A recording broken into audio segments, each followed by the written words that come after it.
Welcome to my channel प्रकाश रंगन। और आज की खबर आपके लिए बताएंगे, सत्ता के लिए मन सम्मान के लिए अतिथि शिक्षकों के विश्वास का गला घोंटने वाले कांग्रेस का बड़ा गर्व करके बीजेपी में शामिल होकर खुद को भविष्य को सुरक्षित करने वाले ज्योतिराज सिंधिया जी को सबसे बड़ा झूठा नेता बनने के लिए 1 साल पूर्ण हो चुके हैं।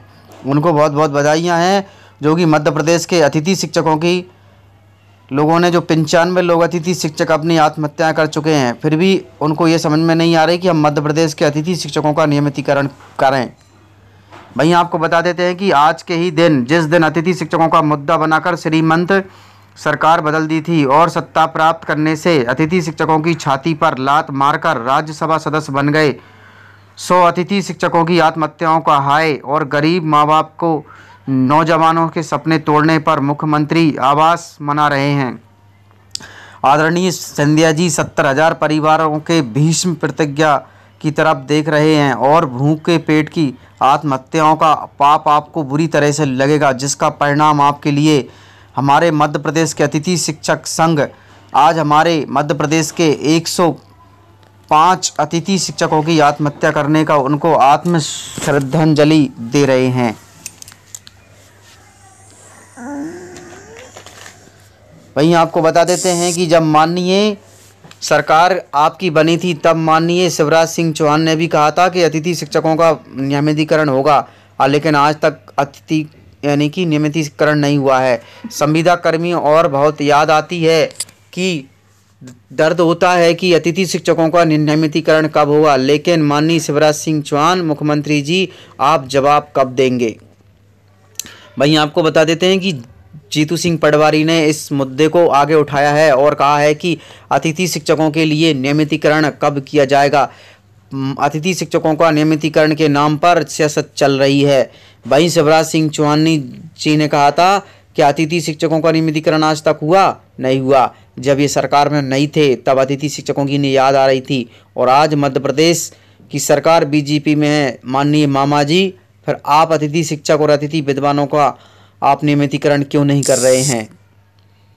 ऐसे हमारे मध्य प्रदेश के अतिथि शिक्षक कई आवेदन पत्र लिख चुके हैं, अतिथि शिक्षकों का नियमितीकरण कब होगा, किंतु बता देते हैं कि ज्योतिराज सिंधिया और श्री शिवराज सिंह चौहान आज महलों में हैं और अतिथि शिक्षक सड़कों पर हैं। ये देखिए, आप अतिथि शिक्षक सड़कों पर दिख रहे हैं, साइकिल से घूम रहे हैं। लिखा है कि हमारी सेवाएं 12 महीने के कीजिए अतिथि शिक्षक। माननीय मुख्यमंत्री श्री शिवराज सिंह चौहान, अतिथि शिक्षक 10 महीने से आपके शासकीय विद्यालयों में बच्चों की सेवाएं दे रहे हैं, यानी कि 10 साल पूर्ण तो क्या, आज 14 साल पूर्ण हो चुके हैं।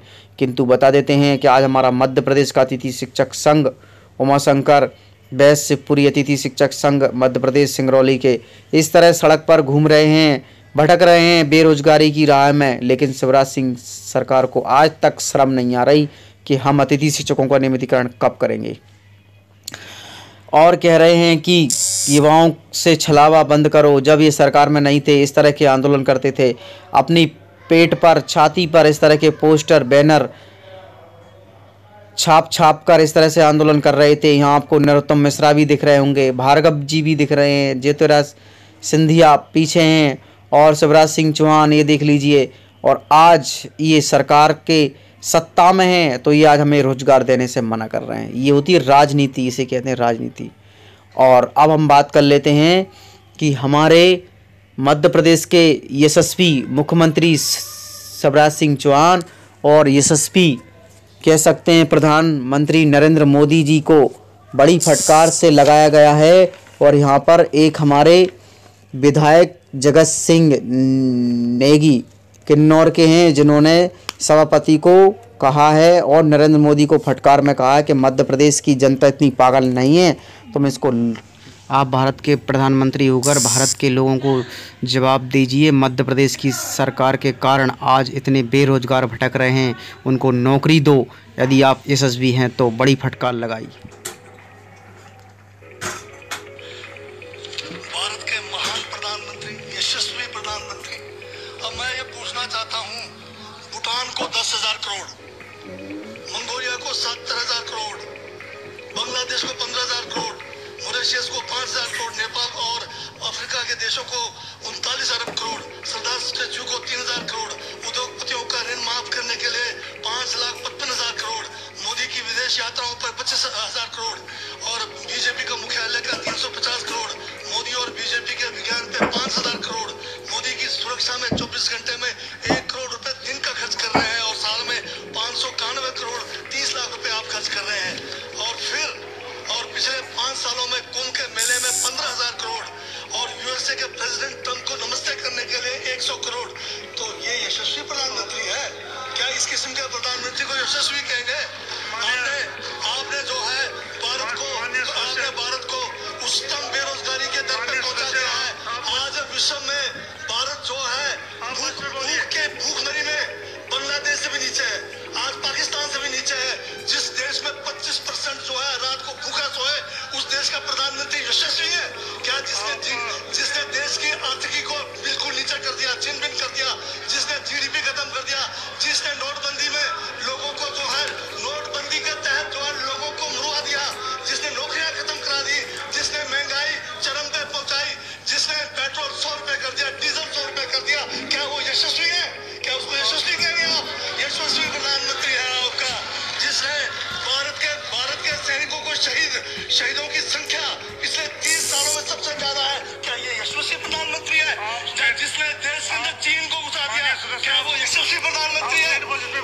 माननीय सभापति महोदय, ये बजट में जिक्र हुआ है यशस्वी प्रधानमंत्री का और मुझे उसका जवाब देने का पूरा अधिकार है, जो मुझे कोई छीन नहीं सकता है। ये क्या यशस्वी कहेंगे इसको आप? बहुत यशस्वी है। देश का जो है आज बिल्कुल देश को आर्थिक रूप से कंगाल, राजनीतिक रूप से कश्मीर से कन्याकुमारी जो अखंड भारत है वो खंड होने जा रहा है। हिंदू मुस्लिम कर करके आपने जो है इस देश की जो है ऐसी तैसी फेर रखी है। अभी लाल किला आपने बेच दिया, रेलवे स्टेशन आपने बेच दिया, एयरपोर्ट आपने बेच दिया। यशस्वी प्रधानमंत्री है। कोयले के खदाने आपने बेच दिया, रेलगाड़ी आपने बेच दिया, बंदरगाह आपने बेच दिया, बेकिस्मती जमीनें आपने बेच दी यशस्वी प्रधानमंत्री जी ने। और कहते हैं कि देश बदल रहा है, देश बिक रहा है। महाराज ये कहिए देश बिक रहा है। LIC तैयार है बेचने के लिए, IDBI तैयार है, ये जो एयर इंडिया तैयार रखा हुआ है, BSNL बेचने वाले हैं, ONGC बेचने वाले हैं। छोड़ने वाले क्या? आखिर में ये देश को बेच के चले जाएंगे। क्या है उनका? एक झोला है, झोला लेके चल पड़ेंगे। ये है आपका यशस्वी प्रधानमंत्री। ये यशस्वी प्रधानमंत्री है। दाढ़ी बढ़ाने से टैगोर नहीं बन जाते। टैगोर के गुण लाने के लिए दोबारा जन्म लेंगे 100 बार तब भी नहीं आएगा। हाँ, दाढ़ी बदल के और मेकअप करा के 15-15 लाख के, उससे कुछ होने वाला नहीं है आपका।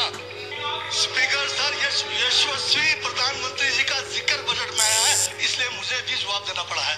और मैं यहाँ ये कह के इस बात को समाप्त कर देना चाहता हूँ। बर्बाद गुलिस्तान करने को तो एक उल्लू काफी था। हर शाख पर उल्लू बैठा है, अंजामे गुलिस्तान का क्या होगा? तो ये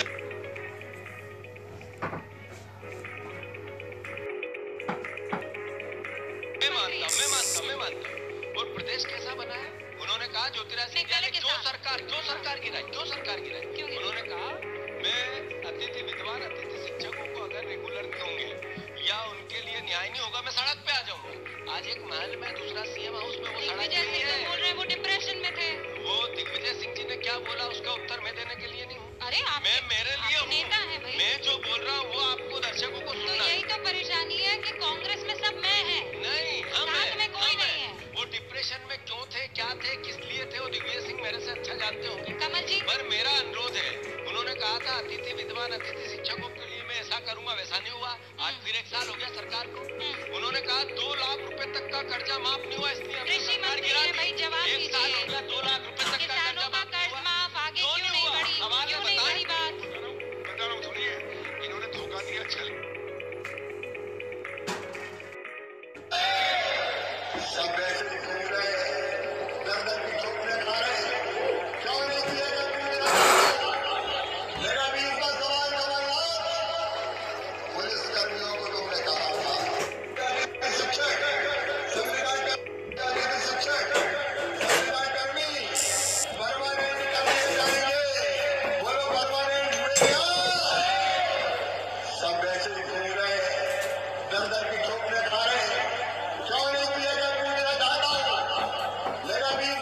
Thanks for watching.